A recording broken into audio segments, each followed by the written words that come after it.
I really don't know what you're talking about, Nick. You wanted to go on TV. Yeah, I wanted to go on television so that I could have a forum.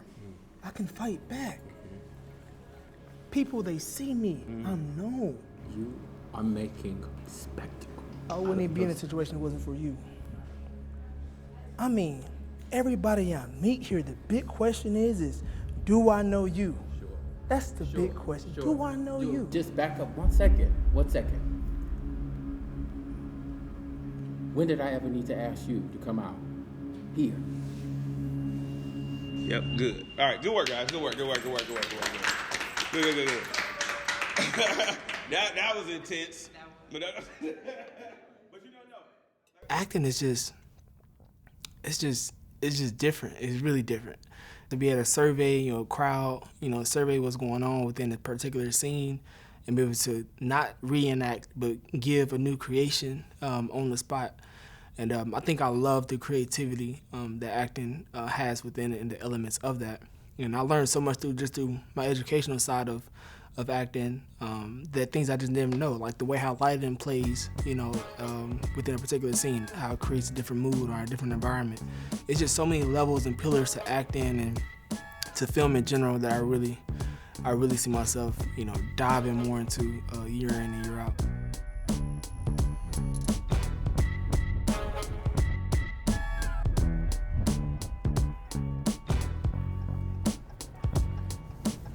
So I was in Miami for 3 years. Then I got traded to Atlanta. We liked it a lot and decided to stay. Acting has come along. It's come along for the last, I started a couple years ago as well with acting. And it's also been a very, very good passion, desire of mine. And nowadays, after taking so many classes, something my school did a great job of is, so you could take like a simple sentence, you can say, I'm hungry. You can say that 3 different ways. I'm hungry. I'm hungry. I'm hungry. It's like you can create off anything, like off the most simplest words or the simplest phrases or sentences. You can create 3, 4 different emotions or different roles, and that's what's beautiful about acting. I like. It's kind of like football. Pass rush. It's a style. It's an art. And how you do your pass rush, how you rush the quarterback, how you get there, isn't the way how this next guy does it. It's not the way how this guy does it. But you can take bits and pieces from everyone else or from people that came before you, your predecessors, and you can apply it to yourself to become your own pass rusher or your own kind of actor, or whatever you want to call it. So, every single off season I go to have my educational acting stuff, I'll take that home and I'll be like, I ask my wife hey, what's this or what's that? We'll try different whatever I learned in class, I try to take it and put it in the household. My little girl, we have a little mantle. I put her up on the mantle and I tell her do something or do this or do that. And she's so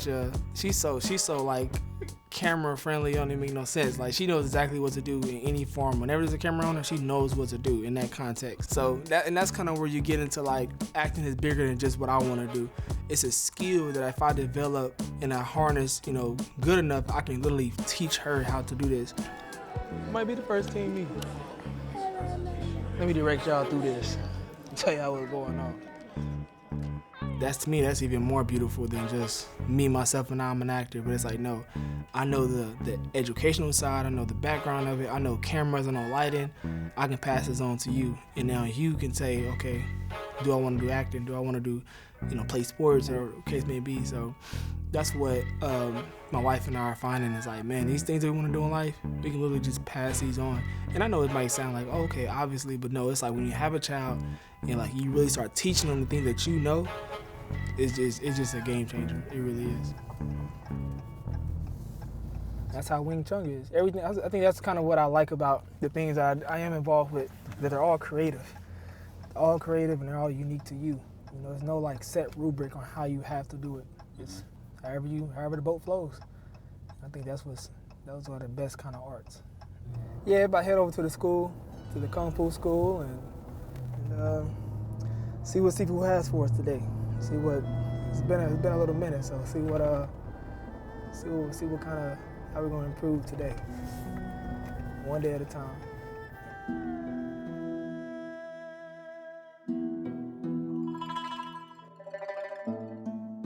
when I took my acting classes, one of my first teachers, and she was like, they really love big men that can also fight.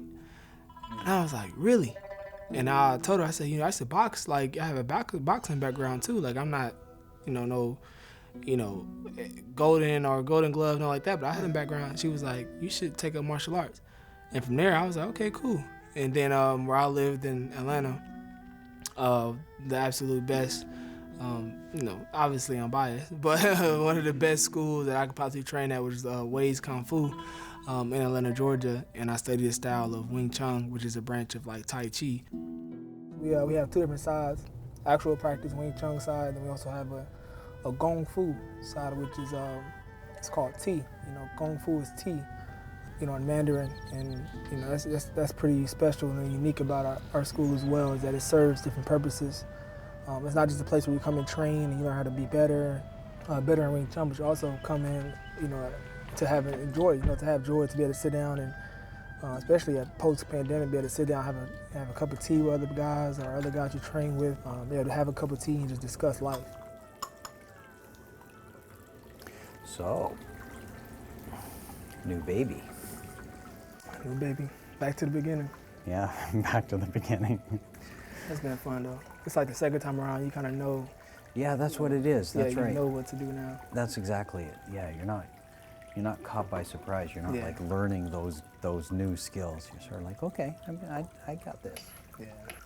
Yeah, I don't think I got a chance to tell you we had to do like an emergency like C-section and stuff. Right. It was a scary little moment because for sure. The doctor came in there. I left for like 5 minutes to go move the car, and I came back. It's like 3 doctors in there. They all just around. I'm like, what's going on? Yeah.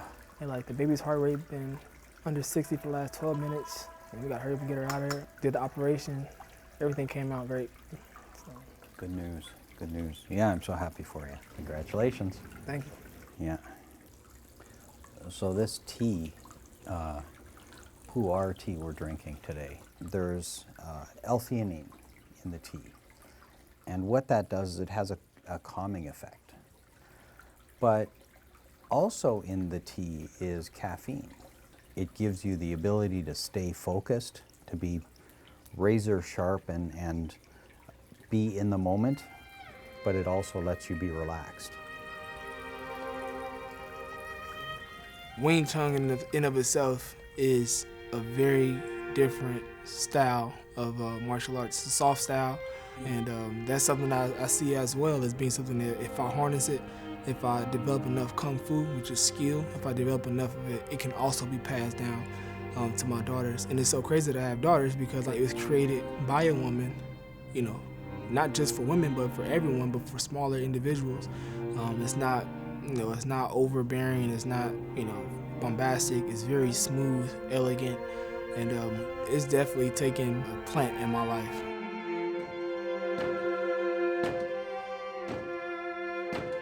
Out there on the training floor, we're cerebral, we think hard about how to be more effective, how to be more efficient. Putting our brain power to good use instead of just doing thuggery. So that's not a great way to approach martial arts because you'll go off. You won't have the ability to be patient while moving quickly. So tea kind of leads you into that realm of being patient and present and act properly and actually move at the right time instead of just moving as fast as you can. You have to have timing, and that timing is dictated by your opponent. Right? They're going to expect this. Their brain goes here. They expect a fight to happen. But what happens is you change them. Yeah. That's it.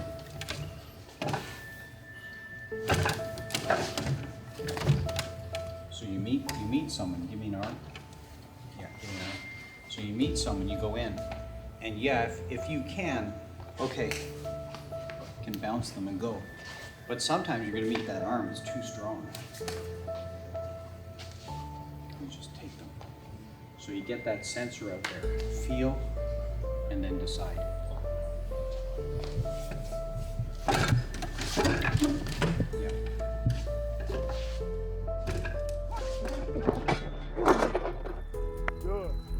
You think about football, especially my position. You have offensive line, defensive line, and there's a time where there's a go,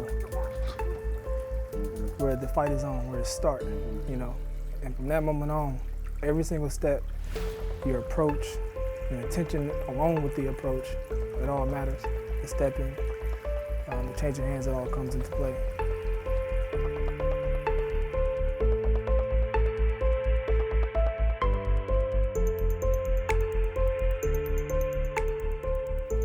It all works together. The Wing Chun, like my family, you know, football, my acting, it all plays a role into what I do in terms of work. And that's one thing I cherish so much more now than I ever had before. I think that's something that's also like scripturally based. And I think work in general is so beautiful. Like it really is. And I think biblically you read about it, it's really a blessing. Like it's a function of why you're here, and that's to work. And my dad, you know, he grew up as a hard-working truck driver. My fondest memories with him is, you know, me having his shoes ready at the door. You know, when it's 12 o'clock at night, he just now going in, or 11 o'clock at night, he just now going in. So he used to work a lot growing up, and it really taught me the essence of hard work. And I was like, my mom, for example, is a great example of, you know, someone who would love to work, like love to, but isn't able to. At a young age, unfortunately, my mom, she started experiencing more like symptoms with progressive MS. And because of that, she had to stop working at an early age. And I'm telling you, to this day, you talk to her, she'll tell you, like, you know, if I could work, I'll get out there and I'll work. And my mom, she just always worked. She loved to work. She was just so bright and so spirited within her workplace, you know. And I think that that also gives you a heart of gratitude, being able to wake up and go to work and be able to get up out the bed, be able to go up and go feed yourself, whatever the case may be. I think those all play a role into why I'm so grateful, you know, to work and to get up every day. How you feeling? It's good. Good training. Really good training. I'm gonna do something like this. Take that little baby side step and gone. 1, 2. That's okay. Yeah. A lot of other ways to get rid of it. That one's the quickest.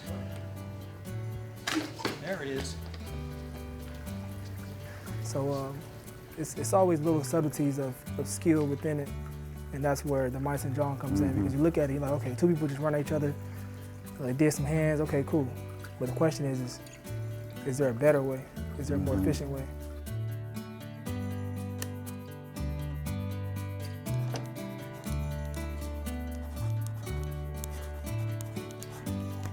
So like usually when I go through scene work, I just try to figure out like, not so much like what's going on, but more so like, what am I feeling? What am I seeing? What is actually taking place within me versus what's actually being placed on a script. And it can actually help, like my teacher Brian kind of told me, and like taught us through the Chubbard technique, that it can help you memorize the lines better if you actually personalize each and every single line. So right now I'm really using these things called inner objects.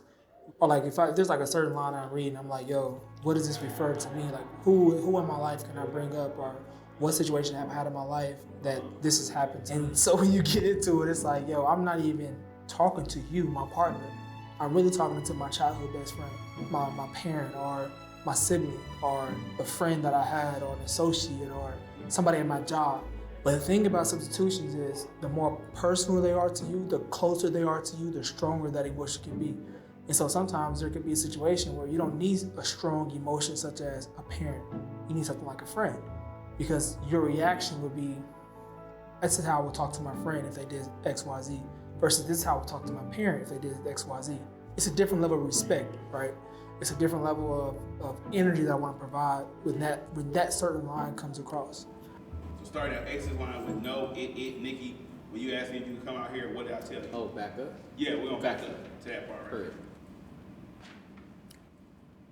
No, Nikki, Nikki, when you asked me if I could come out here, you asked me, what did I tell you? I knew you were gonna come out no matter what I said. But what did I tell you? Do you remember? Do you remember what I told you? So back up a second. Do you remember what I told you? Just back up 1 second. 1 second. So that point of realism is what the chubbing technique is all about. And it's something new to me. It's something totally new in terms of my acting career that I've never been a part of this kind of system, and it's been phenomenal. Like it really has. It's very different. It's very, very different. If someone ever, seen me, they wouldn't expect for me to be doing this. And that's something I always love too, is being different from my environment. Even as a kid, I like to be different. Like, I love vacuuming floors. It was so weird. Like, I love putting the lines on the floor and like sprinkling a little powder on the ground, making it smell good, stuff like that. But yeah, like even to this day, the number one thing I love to do outside in terms of like yard work or chores is like mowing grass. Like, I love to mow grass. Like, it's not like oh, I gotta go mow the grass. It's like I can't wait to go mow the grass. Like, it's really one of them things, and that started when I was young. And I think that my mom used to always say like never say never as well. And I think that's where that's something I take to this day. Like, I try my best not to say never when it comes to any situation. Like, I'll never be this, or I'll never do this, or I'll never do that. And I think that's kind of where it places a veil or it places a container on the things that God could possibly do. And I think my mom, she definitely allowed me as a child to explore in regards to being limitless and what I want to do in life. And that's something that's really expressed to us in our class, especially the last couple of weeks, was every single act that you perform or every single piece that you're a part of, you want to win. The goal is to win. How do you win?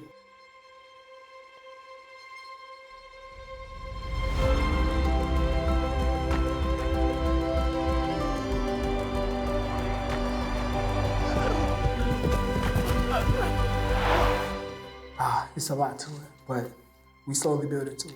We slowly get it down. Last thing, it's just like our signature. And just say I am, and then your name, and just keep looking in there for me. I am Charles Harris. In 7, 6, 5, 4, 3,